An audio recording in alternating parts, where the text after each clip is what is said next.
Hi, my name is Noah with Noah's Arc Welding. I've been a welder for a lot of years. I've owned quite a few welders over the years. I've always been a fan of red welders. That's all I've ever owned.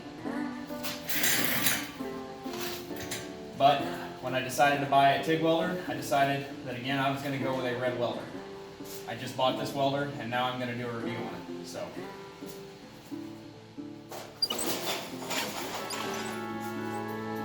So I bought a Grizzly 200 amp TIG stick welder. It's only been on the market for about 3 months at the time of making this video. It is the G0883 model, and figured I would do a review on this welder.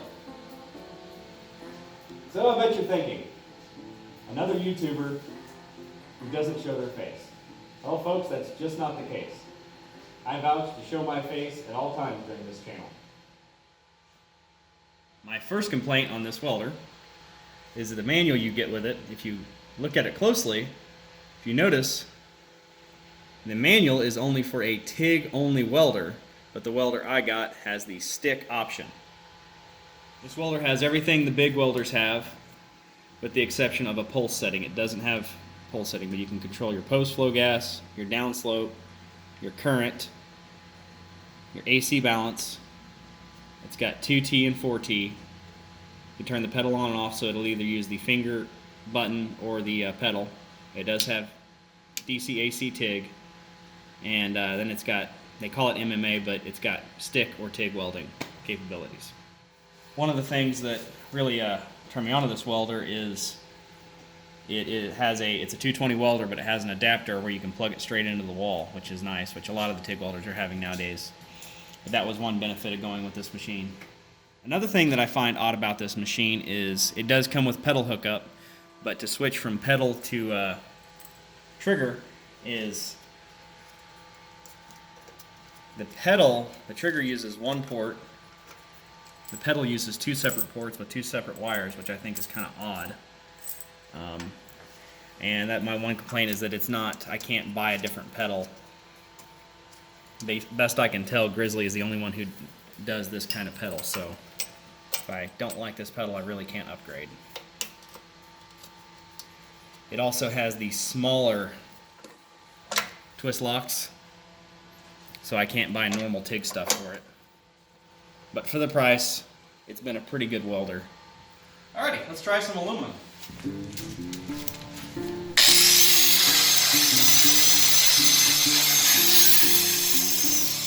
This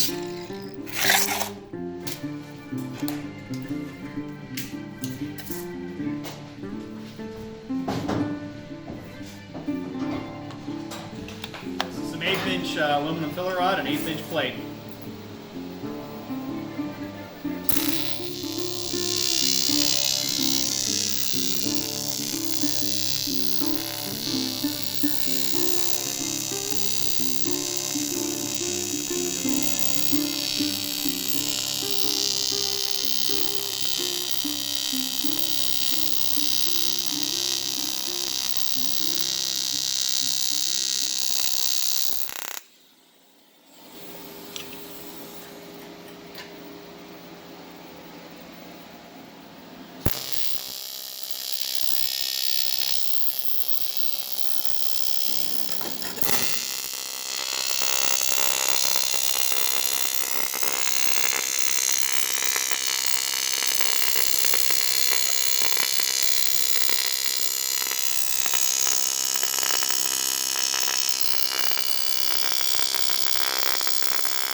As you can see, it welds aluminum quite nicely, and those beads are the first aluminum beads I've probably run in, I don't know, at least a decade.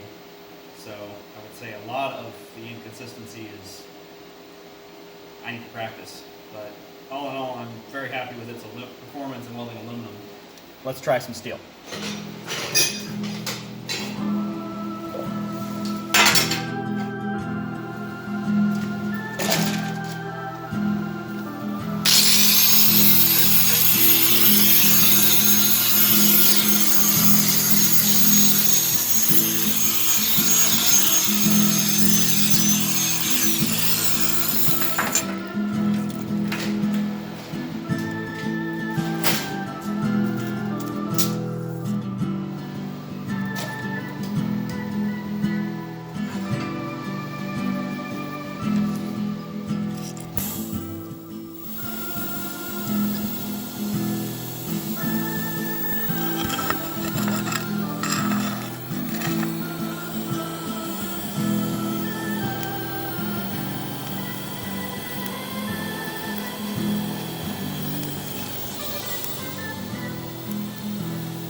That's with the foot pedal, and it's a little crooked. Let's try the 2T setting. Try to do a straighter weld too.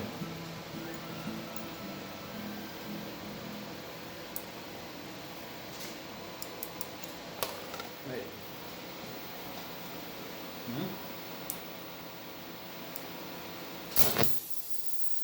Oh, the 2T setting works much better when the wires are hooked up.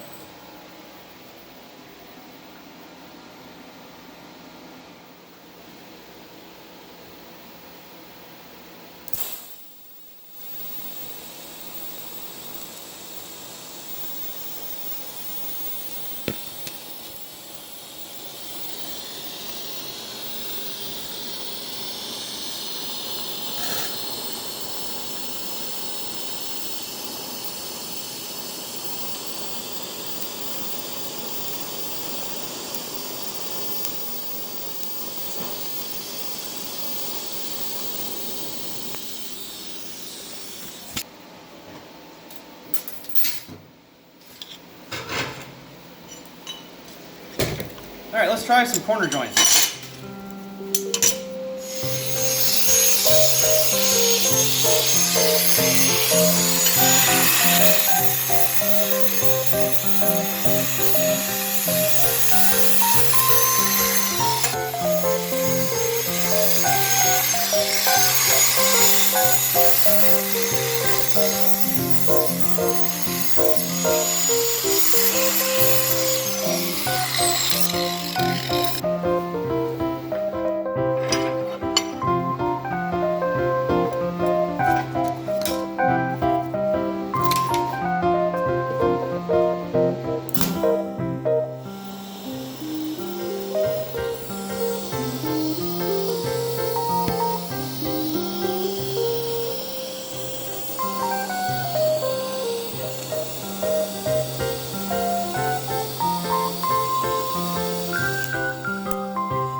Try the other half of this with filler.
Start walking the cut.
try some stick with this machine.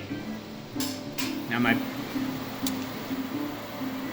biggest complaint with this machine is it doesn't go to full voltage on stick. On TIG, makes the lights flash apparently, but it goes to the full 160. When I switch back to stick, it drops off to 122. And unfortunately, because my manual is not for this particular machine, it mentions nothing about stick welding at all. If you look at the picture, there's no hookup for stick welding.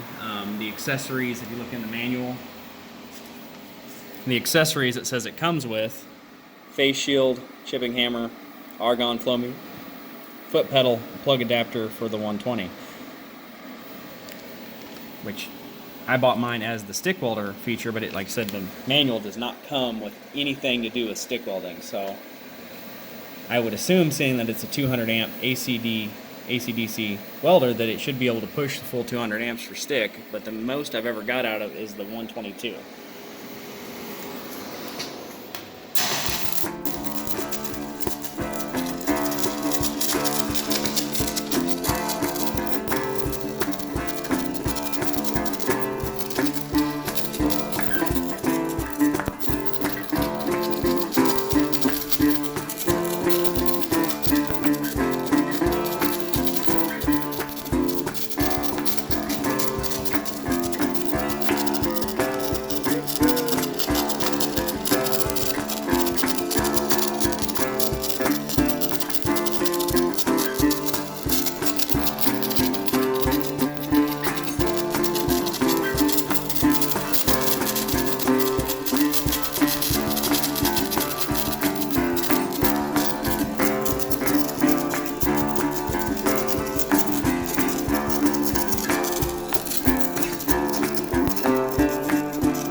That cool and chip the slag off.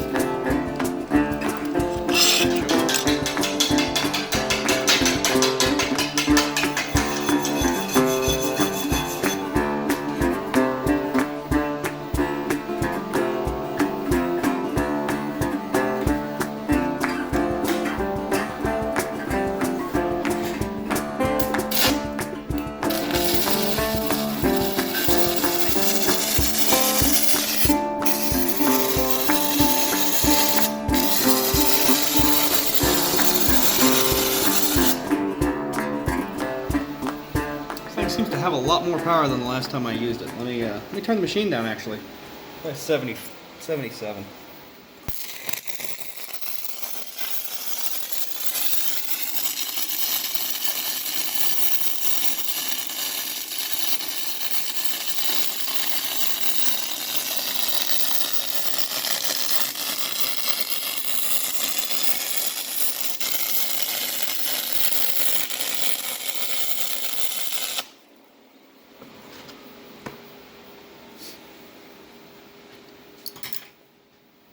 So all in all, what is my opinion of this machine?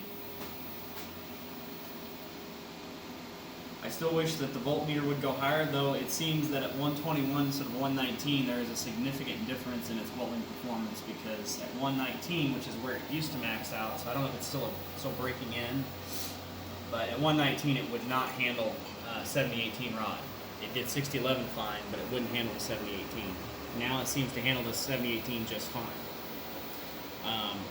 Tried all the different features on it, and all in all, other than getting the wrong manual with the machine and having the leads be the smaller size and this kind of oddball hookup for the pedal and or TIG button, I'm very happy with the machine, especially for the price I paid.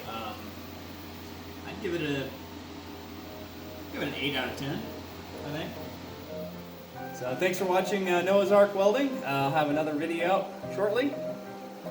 Have a good day. Oh, I did promise to show you my face, and I don't want to let you down on that one, so. Ah, crap. Power's out. I guess I should have paid the bill. Sorry, folks.